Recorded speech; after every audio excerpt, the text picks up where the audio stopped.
Hello and welcome to the day one of Bonn negotiations here in Bonn, believe it or not. I'm Chris Wright, as you may know, and as any of you who are joining us here would also know, we have a pretty amazing webinar lined up for you today.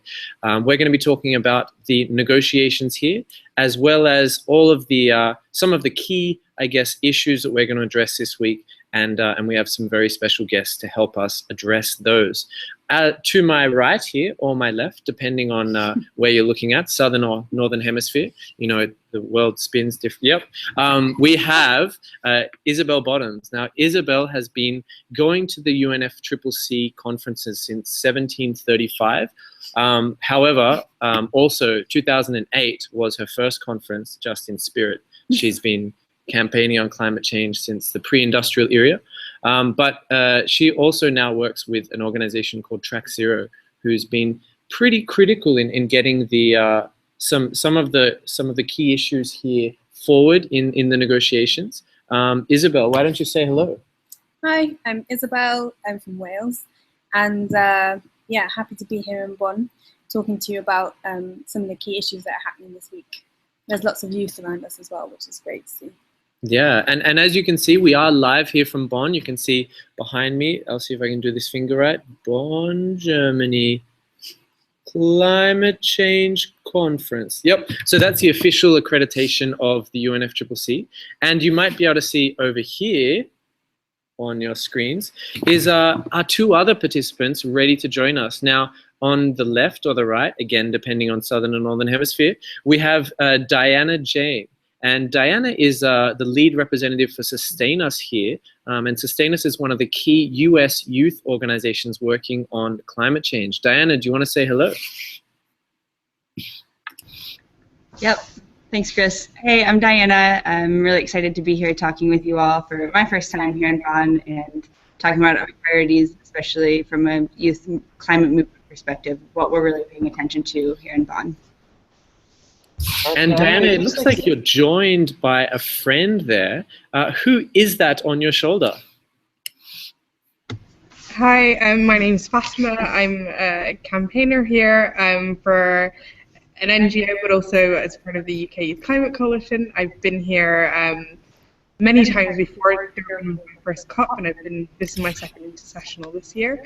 And I'm looking more at the big picture sort of mobilization, but also the story that comes from Paris and what we're working towards in terms of a long-term goal. All right, so as you can see, we've got a pretty great webinar lined up for you all. And I'm really hoping that you're ready to join us on a bit of a journey into these negotiations.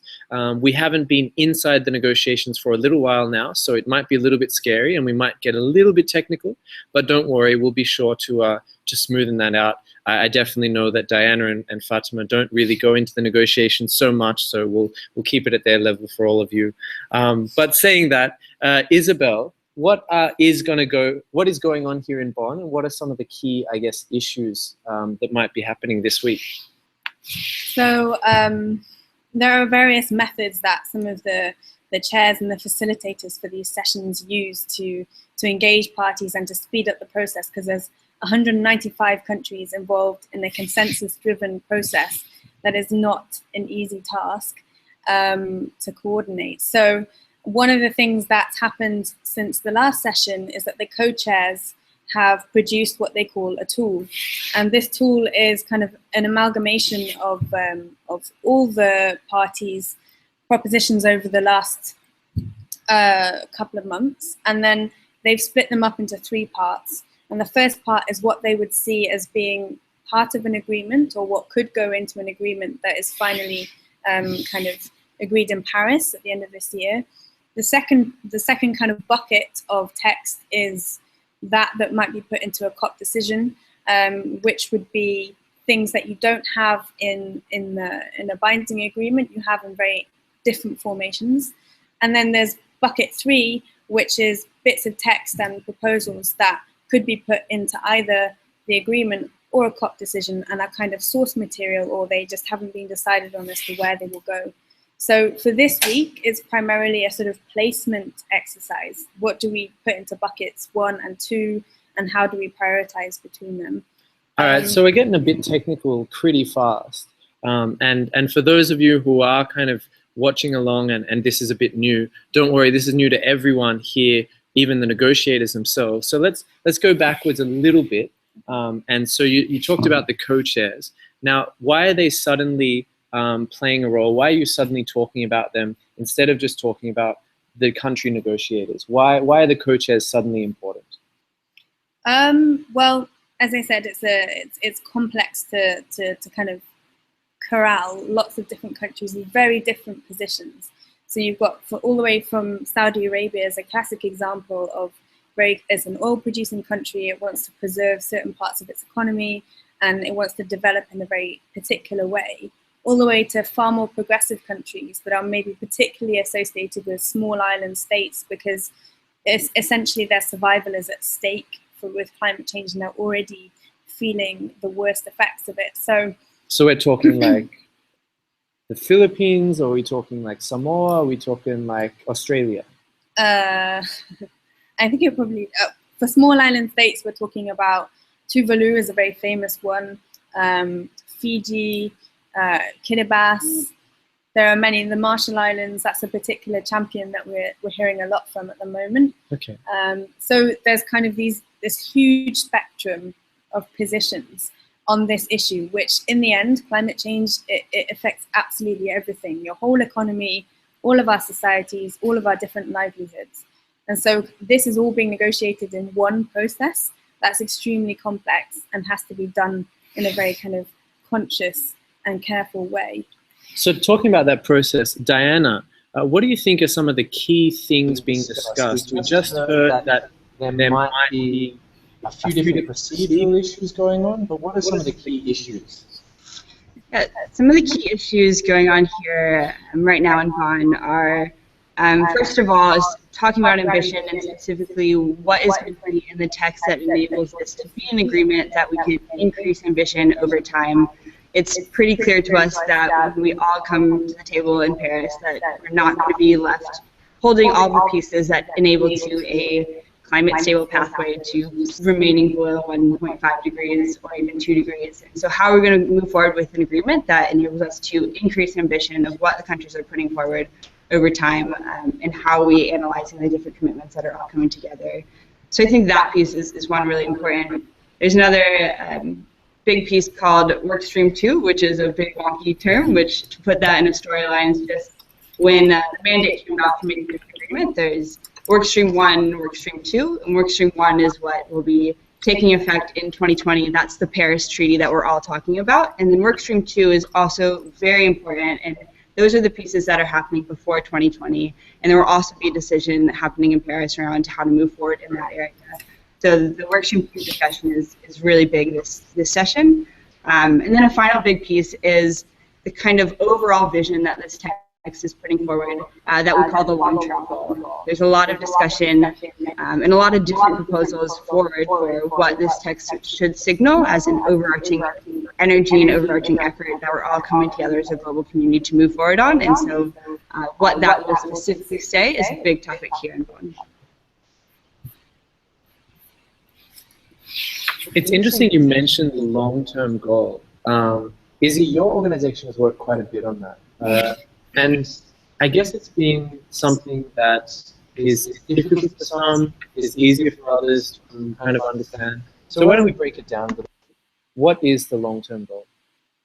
Fundamentally, the long-term goal is kind of an effort to just bring together and under one roof all the policies and all the different mechanisms and things that they want to do within this agreement under one roof that will then say, this is where we're all going, this is where we're all heading in this transformational change that we want to achieve globally. And the interesting thing about the long-term goal proposal originally and still now is that it's for every single country, not just the developed countries, which is historically how these agreements have worked. You know, it's developed countries that have emitted and they now hold responsibility for keeping their emissions in check in future as well. But this long-term goal would be a collective thing that unifies parties to aspire to the same end point over a certain period of time. And Diana, do you share some of Isabel's views, or Fatima as well? I mean, do you also think it's kind of critical, or do you think that there are other aspects of this negotiations that are far more important? For me, I think the real importance of the long-term goal is, like in Copenhagen, there was an agreement for a better, for worse, for a 2-degree world for us to move towards that direction. What it failed to do is catalyze, the level of human response needed to get us to that, and that's because there was no real goals put in place on how to get to 2 degrees. The thing with the long-term goal, whatever that it ends up being in terms of a textual thing in this text, the reason it's important, it sends a signal, and it's also a goal. We have to make this transition to a low carbon or a zero carbon, or like decarbonisation. That's the pathway we need to move towards in order to secure either 1.5 degrees or 2-degree world. That's the difference, and that's the importance of the long-term goal, that I feel like if we could get that in the agreement, it will send the signal that catalyzes the level of human response we need in order to combat this issue. And I think that's why a lot of people are focusing on it, because it is very, very important, and the thing that makes this deal different from Copenhagen. Yeah, definitely. I think that's most of what I feel about the long-term goal. And for me, as a young person, and also where most of my work is actually at state level in Virginia in the United States, and so we are looking for a very clear signal to reflect the transitions that's already happening in our communities on the ground around the world, that we're moving away from fossil fuels. That we want this treaty to signal that this is the end of the fossil fuel era, and that communities all around the world are already transitioning to 100% renewable energy, and then to hold within that agreement the pieces that are necessary to have a just transition along that pathway, to see that, to move forward that way. And Diana, do you know why this originally came about? Yeah, as Fatima said, this is about operationalizing a pathway to 2 degrees, which has been a commitment that has already been agreed to coming out of Copenhagen, which goes back even further into the original objective of the UNFCCC is to prevent dangerous anthropogenic warming in the climate system, and to do that that was highlighted what is dangerous anthropogenic warming, and the conversation at that point had been up to 2 degrees, and now there's a really strong conversation around, no, the reality is 1.5 degrees is where we need to halt, and now we're trying to get the pathway there. So that's kind of the storyline of the long-term goal. Interesting. It sounds like there's a lot of things happening about this. Is this something that's just recently come out, or is this something that has been kind of going on in the negotiations for a while, and I just haven't found out about it, or is it just kind of, or has it really been going on, quite visibly, and is this something that people are really passionate about? Well, it's kind of, so the long-term goal as a kind of, I look at it as an equation, so it has a combination of things in it, not to get too technical, but it will have a peaking date. So it should have a global peaking date. So let's say 2015 or 2020. Like Peking duck, or? I wish. Okay. No, it's like more like that we want the whole of the world's greenhouse gas emissions to basically get to a peak, and from then on, we just want to see a downward trajectory until we get to as near to zero emissions as we possibly can get. So decarbonisation, basically. So there should be a peaking date, then there should be full decarbonisation, and then this is debated at the moment, but there might be some form of kind of negative emissions required as well. So there are many different formulations of the long-term goal that have been coming out kind of since 2013, basically, which are built on this 1.5 degrees, 2 degrees temperature goal, which has been there for much longer.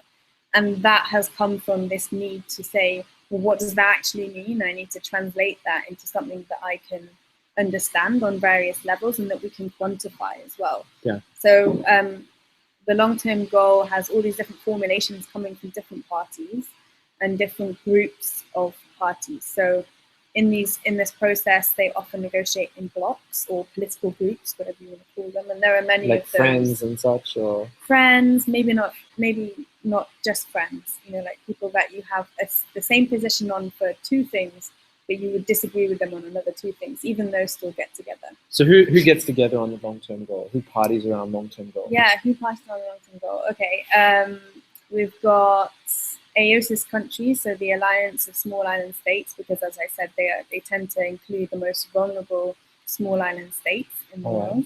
So we got some reggae music playing around long-term goal. What else do we have? We have LDCs, so the least developed countries. All right, some acoustics in the background. Yeah, so like Uganda, Tanzania, we've had statements, positive statements on the long-term goal from. We think Ethiopia are pro long-term goal in terms of it would support their transition nationally because they have their own goal to be carbon neutral by 2025. So they're kind of already going there.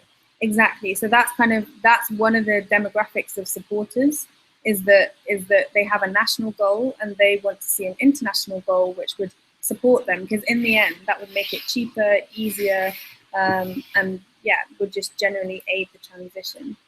All right, so that sounds like a pretty fun party. Like we got AOSIS, we got Pacific countries, we got countries in the Caribbean, so a lot of islands involved, usually lots of fun.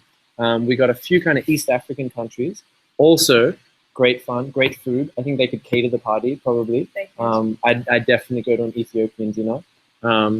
But do we have any of the bigger players involved? I mean, I don't mean to say they're not big players, but you know, they're not the Chinas and the USs and things like that. Are those bigger countries involved as well? We're getting there. So we definitely have the EU, because they have their own, they kind of have a regional long-term goal as well. And they support the IPCC language, which is the Intergovernmental Panel on Climate Change, which is a group of scientists that this process uses as its reference. Okay. And so they have a very specific wording that they support.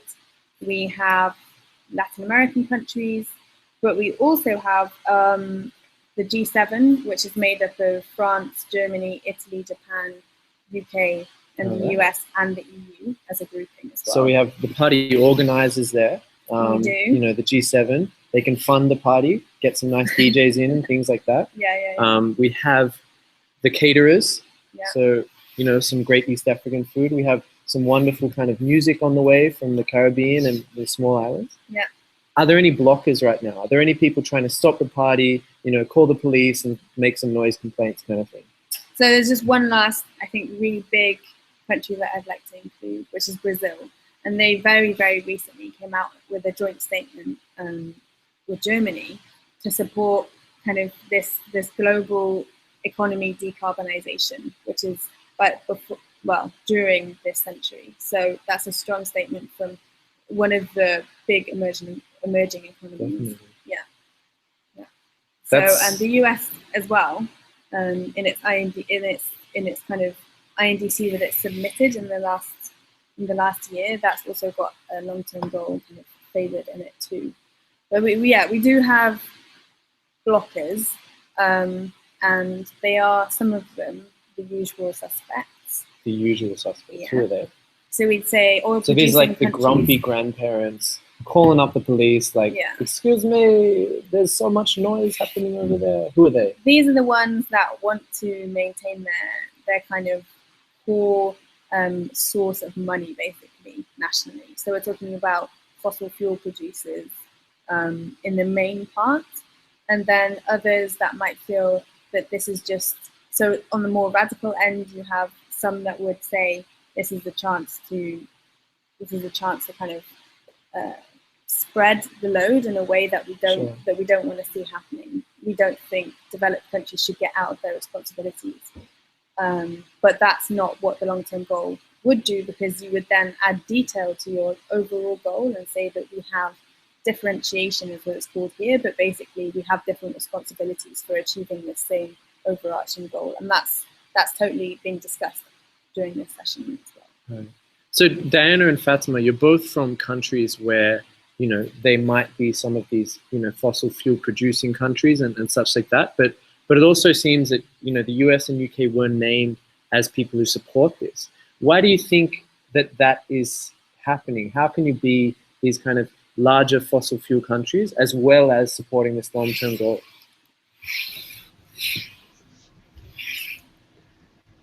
For the UK, it's all about being relative in these negotiations. As part of the EU, they're relatively progressive, but domestically, I think we've. Are we still rolling? No, keep going. But domestically, we're not actually, what we're doing is not compatible to this long-term goal. Domestically, I think we've committed to between 85 to 95% reductions by 2050.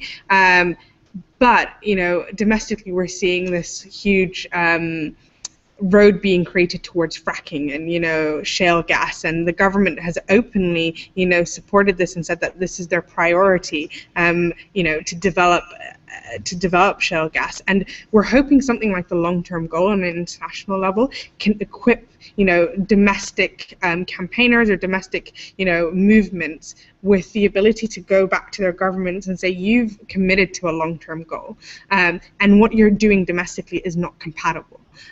So I don't know what the UK is thinking in terms of agreeing to a long-term goal, but also domestically doing everything they can to go against their commitments. But we're hoping, post-Paris, that this will be something that we can go back and it could be used as a campaign tool. That's another reason why the long-term goal is so important, because it allows people to go back to their communities and, take their cities and their countries towards this 100% clean sort of future.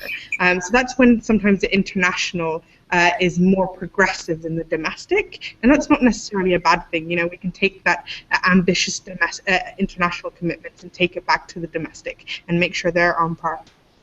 I guess that's something that's pretty key to So it's something that's pretty key to understanding these negotiations as well. I mean, a lot of countries around the world are, I guess, seen in these negotiations as being very progressive and not necessarily that being reflected on a domestic scale. So, right now, for example, a lot of people, I've been recently speaking to a lot of people in Latin America, and Latin American countries are seen as some of the most productive and progressive countries across the UN climate negotiations. But it's funny, when I talk to friends from Chile or from Peru or from Colombia or other countries that are seen as some of those more progressive countries, they're also kind of domestically, I guess, a little bit confused because, my friends are like, what? I can't believe we're doing that. Really? We didn't hear about that here in Chile, or we didn't hear about that here in Peru, and actually we have a lot of problems going on. So I think that's something that's also kind of interesting that I hope a lot of viewers are able to kind of dive into a little bit more. There is this big separation between domestic policies and international policies sometimes. It's not always the case. Sometimes if you're bad at home, you're bad outside. But sometimes it is lovely to hear that there is sometimes, some really good progress happening on the international scale that might not necessarily get so much news back at home. So thanks for that. That's really interesting reflection. Back to Izzy. Has there been, we're day one here in Bonn, and I guess day one means that probably not a lot happens, but I hear there is a little bit that's been happening, right? Yeah, I mean, usually you'd have your sort of kind of half a day taken up with opening statements and kind of the formalities of this kind of international process, even though they meet fairly regularly compared to some others. But actually, they just dove straight into the detail or the negotiations, as it were. The deep end. Yeah, I'd say. And we've had a couple of sessions today already, and there's one due to start in half an hour to go on until 9 o'clock at night. So it really is kind of like there's 3 big negotiation sessions during each day for the next 5 days. Today there was a session discussing kind of when you have an agreement, you have different sections, and you have a preamble, and then you have a general or an objective section, which should be kind of fairly concise and set out what is the objective of this agreement that we're all coming to here. And in the co-chairs tool, they had put in net zero, and that they had put in kind of climate resilient economies as another objective of the agreement. And so we saw some pushback on that. So pushback on the net zero? On both, actually. Right. And what does really net zero mean, just to break that? That's one of the long-term goals, right? That's one of the formulations, because there are many different wordings, and it's not entirely clear why they chose net zero to be put in the objective, because if you look further down in the kind of draft agreement, then you have, or you did have, other kind of wordings. There's at least 5 different wordings in there. All right, so without getting too technical, yeah, you've got all these different wordings. They all basically mean what? That we want a transformation towards zero, and that means decarbonisation primarily. Like, we just have to stop emitting and find different ways of generating our energy and living, basically. And so that's like the primary push that we have to make. We just have to see this emissions line going downwards. And then once we've got to as near to zero as possible in terms of our emissions, then it's a constant process of reviewing where we are and how the climate is changing as we go, because it's fairly unpredictable what's going to happen over the next 40, 50 years. And in that time, we'll be able, and more technology will be developed as well. Then we are able to assess kind of the amount of negative emissions that we will need to either offset the small amount of emissions that we just can't get to zero, however much we try, or to compensate for the time we've spent just using up these fossil fuels. Sure. So there is a little bit of confusion around this. There are a few terms, like Izzy mentioned, and those terms, we're not going to dive into them right now. But I definitely recommend you looking up what they could mean. There are some people who are very worried about the specific words of what those terms could be in the long-term goal. And we might see if we have some time later on and dive into that. But definitely you can look up online, look up words like net zero, look up words like near zero, like full decarbonization, things like that. There are some people who are zero emissions, yeah. There are some people who are kind of concerned with some of those wordings, and I definitely recommend looking up some of those things and making up your own minds over that. But I guess the kind of the general perspective is pretty clear, and all of them, many people use those terms interchangeably, and many people are still figuring out what they mean. That's kind of right? Yeah. It's all to play for in terms of the definitions as well. Yeah. The parties haven't decided either. All right, so just kind of, you can look into that stuff, and we'll see if we can get to it a bit later. But what has happened today, and what's going to happen this week on long-term goal? Let's get it clear. Let's get something out there. I heard Norway said something today that was quite cool. Yeah, Norway said something that was really cool. They basically said that a long-term goal, and they said either net zero or climate neutrality, which means like different things. Is really a key part of this agreement, because not just for them as parties, as countries, but they also they think that it's a tangible output that the public needs and is asking for in their work towards transformational change. And that was almost the exact wording they used, which is really exciting to hear. And that is kind of a point. The long-term goal is translatable into many different kind of people's situations and business and others, and Norway are recognizing that, so that's great. Okay, and later this week, do you see any kind of progress being made in any directions?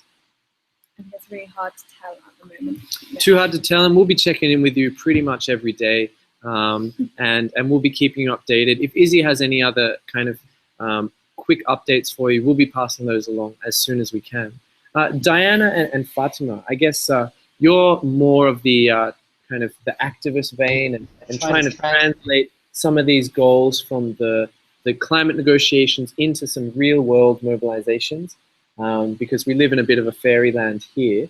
So what do you see as some of the key kind of mobilization opportunities of the long-term goal? Do you think it's something that we can use to kind of really jump in and create change back in our home communities? Or do you think it's a little bit too technical, too long-term, we can't really touch it? And what do you see as the opportunity or the challenge there? One quick thing, Chris, before you move on, that I feel like was very important in what Isabel said, is that this long-term goal being, discussed in the plenary, it's taken a huge advocacy effort, and finally we're actually seeing the parties discussing it. And I think that's something worth noting, is that last session when we were here, we did a lot of advocacy and met with these parties, and it was something we were discussing with them, but they didn't feel like it was a priority. It wasn't something that they were bringing up in plenary as often. And for me personally, it was a worry that this would be something that would be put on the back bench, until Paris itself. But in this session, we're already seeing, like, whether they're against it or for it, they're actually mentioning it openly in the plenaries. And I think that's huge progress, because that means in the capital cities, they've been having these discussions. They've been taking it back to, their ministers and saying, the long-term goal is something civil society is talking about. Where do we stand on it? And that's a huge shift within a couple of months that I think is worth noting. Yeah, like, on the mobilizations, I don't know if you have anything. Yeah, definitely. And I think this goes back to your earlier question on kind of some of the differences you see between progressive stances in international spaces, and then you still see continued fossil fuel investments in infrastructure being built domestically, and specifically from a U.S. lens. That's something that is very clear for us, and that's an opportunity for this long-term goal to speak very boldly to. And as Izzy was saying, language around decarbonization, and for me, I think specifically having a date within that too, by a 2050 date, and she mentioned a peaking year for fossil fuel extraction. All of those things send very bold signals to the fossil fuel industry and into how we are moving forward as a society. And so, like just recently in the United States, you've seen, even while the United States has been holding a fairly progressive stance in the negotiations, which is kind of a twist of the last couple of years, that there are some things that we are excited that they're pushing for. They can definitely do more, but they're not as awful as they once were 5 years ago in this negotiation space. But at the same time, we have had huge protests coming out of Washington State and in Oregon and around drilling in the Arctic, the Kai activists that are becoming very iconic, and that's not something that's just based in the United States. You can see that, I think, over closer towards your side of the pond as well. And then last week in Washington, D.C., there was a big mobilization of youth sitting outside of John Kerry's home demanding another tar sands pipeline. That's not KXL that's gotten so much more attention, but another tar sands pipeline that to be halted. And so you're seeing this bold, very grassroots fossil fuel infrastructure resistance, and the long-term goal is an opportunity to kind of connect this global movement of people who are taking this to in different spaces and moving forward on resisting continued fossil fuel infrastructure and extraction. And we want that signal to be very clear coming from the Paris Agreement around decarbonization. I guess you're right. I mean, I didn't really think about it before, but when you think of the lifespan of something like a fossil fuel, like a coal plant, for example, they're usually living for about 50 to 60 years. I don't say living; they're dead, death bringers of death and dying. But they're usually, I guess, active for about 50 to 60 years. And if we have a long-term goal where the goal is to kind of fully decarbonize by 2050, 2060, 2070 maybe at the latest, and maybe there's some sort of like 2050 for some countries and 2070 by others, then I guess building coal plants in 2015, I mean, my maths isn't the best, but it doesn't really suit so well, does it? I mean, you'd be betting on a pretty dodgy bet if you bet that, like, all right, we're going to build a coal plant now and then phase it out just in time by 2065, and then kind of pretend like we're going to reach zero by 2070. So I think that this long-term goal puts some long-term investments in perspective as well.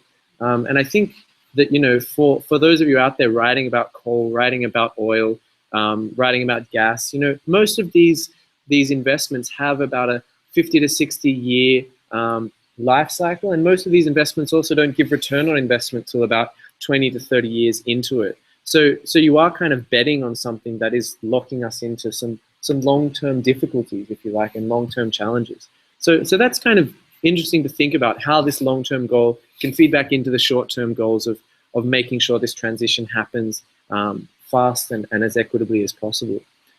So Izzy, your organization, Track Zero, potentially Track Zero links in with zero emissions, am I right? Yeah. All right, good name there. Do you have any big plans before Paris? Do you have any kind of ways that you're going to try and get negotiated to take this more seriously? How are we going to get this going forward in a fast way such that by Paris, people are saying 0, -5, -25, -3,000. What are we going to be doing? Okay, well, I think the first thing to say is that it's absolutely not just us. There are so many others working on this, and that's how it should be, because this is like an absolutely massive goal that requires, like a lot of ambition, but also just kind of common sense to take on, and that's wider than us. That's all the constituencies across the board. So we're talking about like business, cities, young people, campaigners, divestment. This is all contributing to the same kind of message, really, as everyone's talked about, really. So it's not just us, and we're kind of like more on the policy side of things to mostly, and in this process, I think between now and Paris, there's going to be a stepping up. We've got 10 or now 9.5 or less than that days, negotiating days until Paris starts, which is not very much. And by the time we get to Paris, you're going to have the heads of state, you're going to have ministers, and they're going to want to see something that's, it's not half baked, but it needs to be kind of almost nearly there, and they need to go there and then kind of be able to not just rubber stamp things, but also just say, okay, this is the vision that we want, and we see that here, and we're good with that. So between now and Paris, it's going to be negotiations with negotiators, but also at the ministerial level, and that's important because we need the mandate from them, or negotiators need the mandate from their ministers to be able to really push things and to make progress. Otherwise, we're just going to stand still. And we're not going to be on that running track. Is it a running track? Is it a walking track? Do they do funny walking styles? Like, how are we moving towards it? Like Track Zero? Or yeah, the Track Zero. Yeah. I mean, this is a general track towards zero. So you could run or you could walk. We're all on it. Okay, all right. You, me, Fatima, everybody. All right. Yeah. And we're all running, or is it a handicapped race? I think we should be running at this point. All right. Climate. We're already seeing the impacts of climate change, so we should be running. Can I ride my bicycle? Like it's a 1 speed, so I won't go like too fast. Is that okay? Because you're a hipster. Well, maybe. I don't have I actually don't have a 1 speed. I just want one. The other thing that's going to happen between now and Paris is that in end of September we're going to have a lot of stuff focusing in New York, actually, around the Sustainable Development Goals. So that's another UN process that's been going on simultaneously, kind of for the last couple of years, that is really going to be focusing, or has created goals on lots of issues to do with sustainable development. Climate is one of them. And part of that is saying, yeah, we recognize that we need to work with the UNFCCC process, and that there's a lot of complementary work to be done there. So I see that there will be we'll see an increase or an acceleration in parties submitting what's called INDCs. So that's kind of emissions reductions targets and plans that they are volunteering at this point towards Paris. So that we need to see a lot more submissions. There haven't been that many so far in comparison to the total number of parties. So that will also happen between now and Paris. So we could be asking a lot of countries right now, and those people writing, so there might be a lot of people writing on the back of this.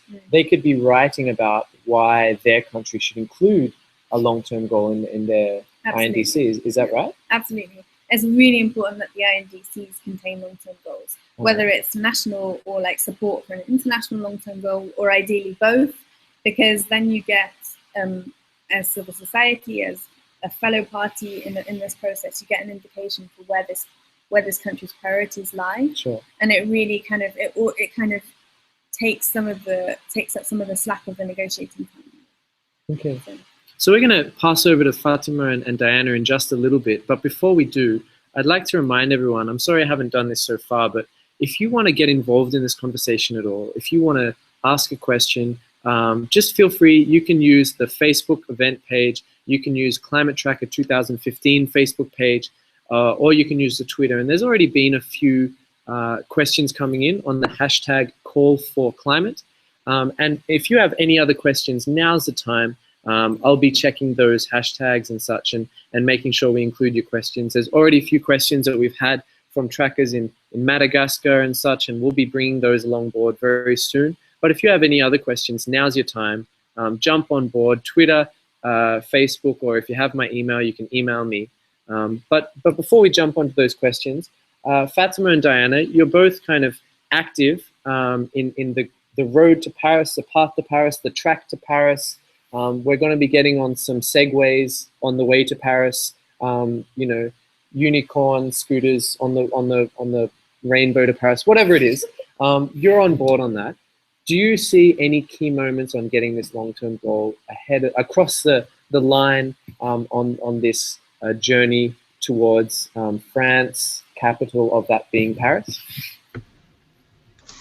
Yeah, there's a lot happening now and all into the fall that is very able to be plugged into, whether you're in France or you're all around the world, and that's something really exciting, and it does all connect back to the long-term goal. And something that's become very clear, especially to me, is that that is still a piece that has a lot of capacity to be influenced, so it's very worthwhile to, I think, engage in these global mobilizations that are setting up. And so I was in France for the past couple of weeks and was actually able to connect with a tour that's happening there called Alternativa, and it's a couple of 4-seater tandem bikes that are cycling village to village, city to city, all around France, and showing the power of alternatives that are already in all of those communities.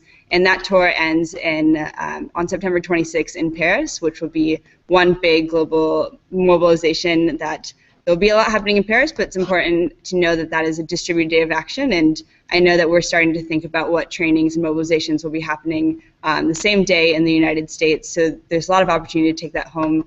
And that kind of continues to happen. That's one global day of action. And I know you're actually working on a number of others that are closer to the Paris date.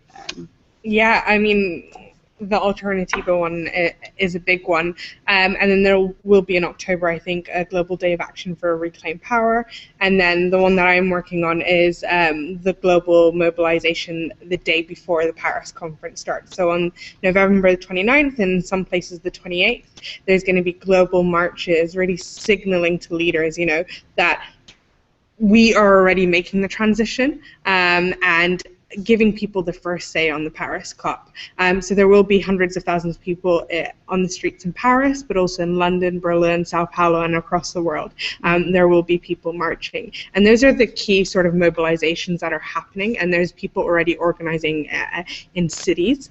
There's another set, which is the more advocacy opportunities between now and Paris. You know, there's another intersessional going to happen in October, which will be more high level and have more ministers and press people present. I think the SDGs at the end of September, I think, is another key moment where we can message around, you know, this transition to a sustainable future, and linking these key moments. That it's part of one thing. I think one of the things we failed to do is message the long-term goal in a way that people can recognize it in what leaders are saying. You know, in Brazil, they made a statement towards the long-term goal. Germany did the same thing. Cities are going 100% clean. Countries are committing to 100% clean. This is all the long-term goal. The long-term goal is not just happening in this space, inside the negotiations. You know, cities are already committing to long-term goals and transitioning their communities. So I want people to kind of be aware, and whenever they notice this kind of vision of us moving, that is the long-term goal, and it's not just in this space that we're working on it. Definitely, definitely. And that's some really interesting updates that you have. Also, to give you an update for anyone watching from the Call for Climate or the Climate Tracker 2015 group, we may have... here's the hint. We may have an aspect of the long-term goal included in our third Call for Climate call out. So watch out for that. This, if you're watching live, you have just got a bit of an advantage, potentially, maybe, questionably, You might want to ask some key sources there. I may not be one of them. So this may be a part of our next call for climate.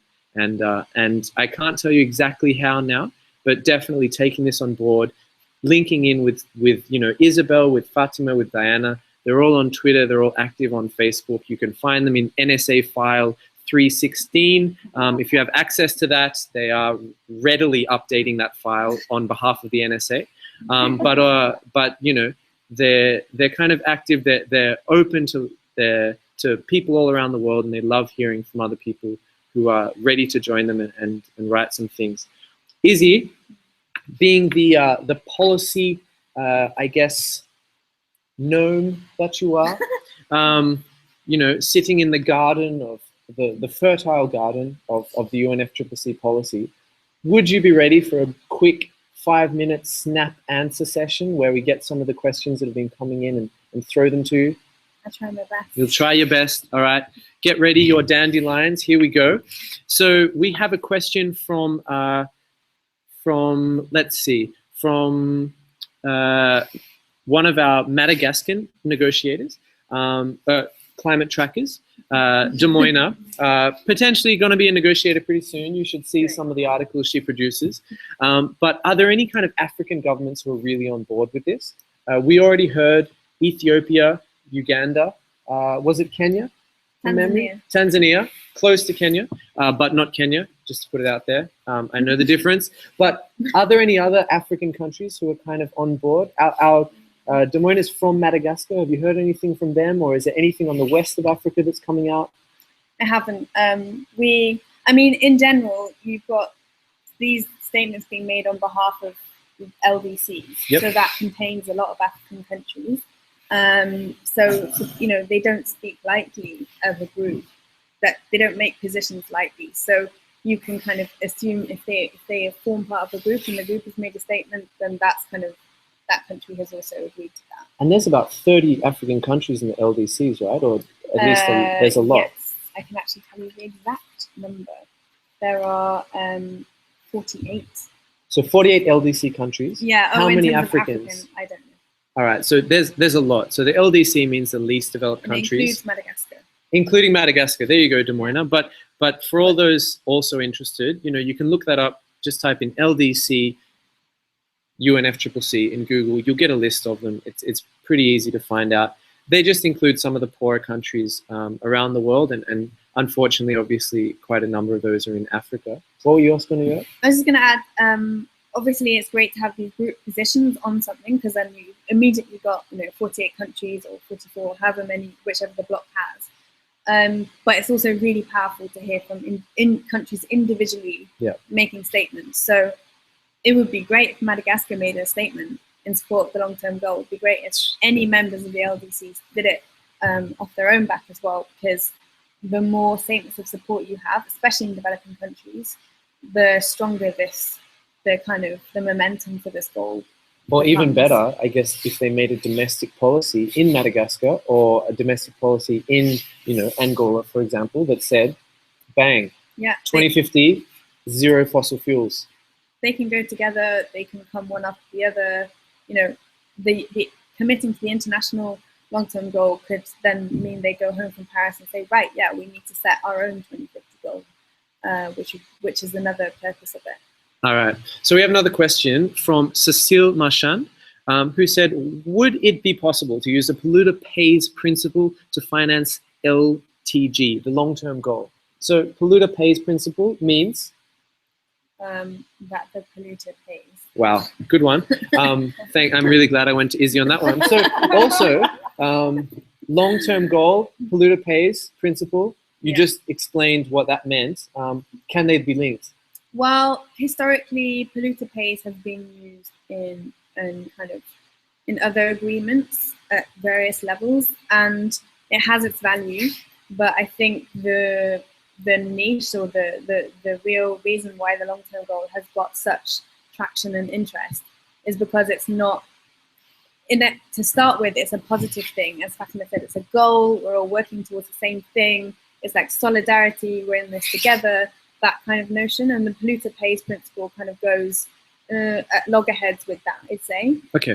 But essentially, what you're saying, you are saying polluter pays by saying, well, if you don't engage in this transition, if you don't participate in it, then you will lose out, you'll miss out. So if you are the ones left with this kind of reliance on fossil fuels, you are the polluter and you will pay. So there's no Ethiopian food, there is no Caribbean music for you. Brazil parade, not going to happen. Yeah, US funding and organization, not all right. Well, I'll quit with those metaphors. I should have quit a long time ago. But we have another question. So what do you think, Izzy? Last question. I'll throw the rest to Diana. So I hope you're ready for some tough questions. They will be tougher than Izzy's, and you won't get away with some polluter pays descriptions. But what are the most important things that vulnerable countries, also vulnerable companies, but on a larger scale with governments, what can they get from the long-term goal?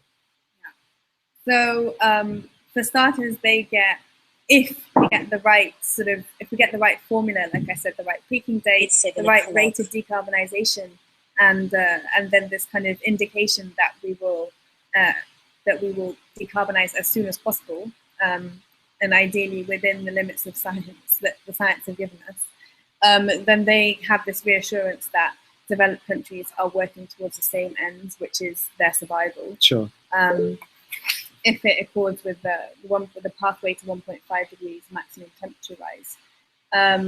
That's one thing. I mean, the long-term goal is more than just mitigation. It's more than just emissions reductions. It incorporates kind of basically all the aspects of the agreement, in so much as adaptation. It should be related to loss and damage, which gives countries basically reparations for losses and damage that they've suffered as a result of climatic changes already happening. Another good description. So yeah, and finance. Finance is also a really big part of this. Where's the money going to come from for this transition? And so there have been long-term adaptation goals kind of discussed, long-term finance goal discussed. So in the end, it's kind of this framing package, and if we can get all those elements in, then vulnerable countries can feel perhaps a little bit more reassured that developed countries are in this with them. So Diana and Fatima, we had a question about how, sorry about being so fast, by the way, I totally understand, but we had a question about how can countries take steps towards making their long-term goal a reality. Do you have any insights there? Are there kind of key things that they can just decide upon and then kind of make steps towards, or is it a little bit more complicated than that? Oh, being put in the position of advising countries around the world, I have some suggestions, but yeah, it's definitely complicated what that looks like to put into implementation a long-term goal. And we've been talking about something that looks like a global transition away from fossil fuels towards 100% renewable energy. And so you can start to take that framework, and by 2050, should add, taking that framework and plugging in, does this policy meet within line of that framework? And does this piece of societal infrastructure, this coal plant or not, does this public transport development, does that get us on a track that is in line with this global vision that is being set and determined by a scientific backing under equitable parameters? Like, that is the question that needs to be asked, I think, about every single thing that we're moving forward with at the domestic level. So yeah, I think you have to kind of apply that framework all the way down, and it's going to be very complicated and look different in every single country, but that's where we're going to be, the world we're kind of living in moving forward from 2015. Yeah, and some of the other things that they could do that we're trying to help governments with is for them to look at the energy mix that they could have in a renewable future. So one of the ones that we did, and I presented to the Japanese delegation here, is what Japan's energy mix could look like under this sort of 100% renewable future. And they have, huge potential for wind and solar, and is giving those governments, that there are options away from fossil fuels, and that this is what their energy mix look like. The other thing governments need to start doing is looking at their legislation and making sure it's compatible with this long-term goal. So in the UK, for example, legislation that's encouraging, shale is not compatible with the long-term goal, and start making those changes. And there's a huge potential in each country for them to go back and do research and development into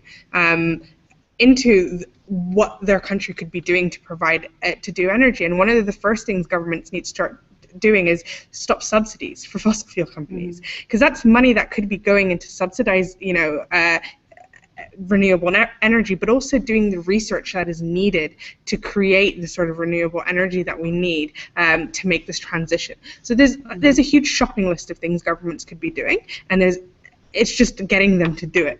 There's plenty of things they could be doing, and right now it's getting them to commit to the long-term goal and then doing the real work that is needed to make that transition.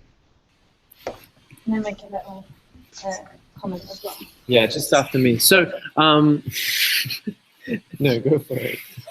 Just really quickly, that's something I've been working on for a little while, actually, and that's the thing that really motivates me is how do we do it, and that's where the detail is. And as you said, Fatima, there's like a huge potential shopping list for each country, and it's different for each country as well because of their different situations. That is one thing Track Zero has been doing is we're publishing a report this week about that, and that is called Who's Getting Ready for Zero, and that's kind of listing all the plans that we have found out there that work on deep decarbonisation and zero emissions modelling and scenarios and national plans. And they're all different kinds of things. Some are really out there, some are really radical, some are more sort of economics based, and there's a huge variety. So there's a lot of work going on, and that's really inspiring as well. All right, so for those interested, look out for running/walking Track Zero report this week on long-term goal. And Izzy, could you please forward that to us and let us have a look at it, maybe exclusively? All right, so there you go. You'll get an exclusive first-hand look at the newest Track Zero report, guaranteed by Isabel Bottoms just now. But also, I guess, just to finalize everything, we have a few more questions, but I feel like we're running a little bit over time, and some people have to rush off to these negotiations going on till 9 tonight. So if we could just go one down the line, Fatima, then Diana, Isabel, and then the final word for someone else. So how would you kind of summarize the talks this week in one word or maybe two? But potentially a sentence also. They're really important, since you've limited me. I'll go with open for my one word, and I think being someone who still is a bit newer to this and out of the weeds, it's always surprising to realize how much room for influence still remains and how much us writing our articles and getting in touch with the right people and putting the pressure on is still so effective. There's a lot to be done before Paris. That's a lot of words, I'm sorry. Well, as someone who's been here a while, I'd like to think that actually Paris can deliver something that inspires us all, even if we're not engaged and we haven't been here for ages. So yeah, like you said, influencing nationally, but also pushing for this long-term goal that we can all decide, that we can all interpret in our own ways and we can all apply. That's my mission, basically, and that's what I'm really excited to hopefully see from this process finally. So there you have it. It's been a pretty amazing webinar in my perspective. A lot of stuff to deal with, but basically this long-term goal could be a real key to unlocking some of the real power of these negotiations and really getting things moving in a positive direction in your countries. I can say now that this is going to be an aspect of the next call for climate. And so for those writing about climate change, who want to get involved, who want to learn a bit more about it and how to get published in your national media, this is going to be a key part of the next call. I can't say exactly how it's going to be right now, but it is going to be part of it. And you're definitely advantaged by watching this. And then I hope you're also kind of, just on a personal note, inspired, and especially for all those kind of young women out there. These are three very inspiring women in my life, I guess, and just goes to show just how amazing they all are and how much work they're putting into the climate space. So hopefully you've potentially been inspired out there watching on some of those. I know I'm personally kind of very kind of shocked and surprised and amazed by the work that they all put in here at the UNFCCC now and have put in over the years. So there you have it. The long-term goal, going to be critical to these talks in Bonn and critical to the future, and is being really pushed forward by at least 3 amazing women, as well as many more, many more behind them, I guess, working to make this a reality. If you're joining us from Call for Climate, or if you like this discussion, we're going to have another discussion tomorrow. It's going to be with 4 health students. I said it was 3, but now it's 4 health students who are working to make health a key part of the negotiations. As we heard from some of the members of the Lancet, that health is a critical aspect of the climate change in general, and they're pushing to make sure health is a key part of the negotiations, just like Isabel and Diana and Fatima are pushing to make sure that this long-term goal is a bit of a guiding principle. We also may be joined by some special guests from some big name organizations, but I hope you're ready to hear from 4 other, maybe 5 other kind of inspiring young and medium-aged people who are going to join us tomorrow. And thank you so much for joining us. There'll be a blog about this tomorrow, and I look forward to getting in touch with you all. And if you have any questions for Fatima, for Diana, for Isabel, you can track them down on Twitter. Like I said, NSA file 316. I think it's /FZ from memory last time I was checking them out. But also, are there other ways of contacting you all? Isabel, is there a best way of contacting you? My email address is Isabel, ISABEL, .bottoms, BOTTOMS, @track0.org. And yeah, my Twitter handle is @ibottoms, and Track Zero's Twitter is @ontrack0. All right, and Diana and Fatima, are there any good ways of contacting you? Sure. My email address, probably the best way too, is dyanna.jaye@sustainus, sustainus.org. And we'll be fully engaged with this process through Paris and happy to collaborate and share ideas. Yeah, and my email is fatima@ukycc.org, and you can just search my name, Fatima Ibrahim, on Twitter, and I'm sure my Twitter handle will come up. Just Google me. So that's right. Just Google, probably just Google Fatima, actually, and it'll just come up with, like, you know, it'll just automatically add the Ibrahim, you know, amazing, Fatima, top 10 greatest people of the planet. You know, just jump on that and you'll find it. Anyway, thanks so much for watching live, and I hope you enjoyed it. I certainly have always enjoyed sitting down with these 3 and having a lot of fun, and I hope you've had fun, and we'll see you all tomorrow. Thanks a lot.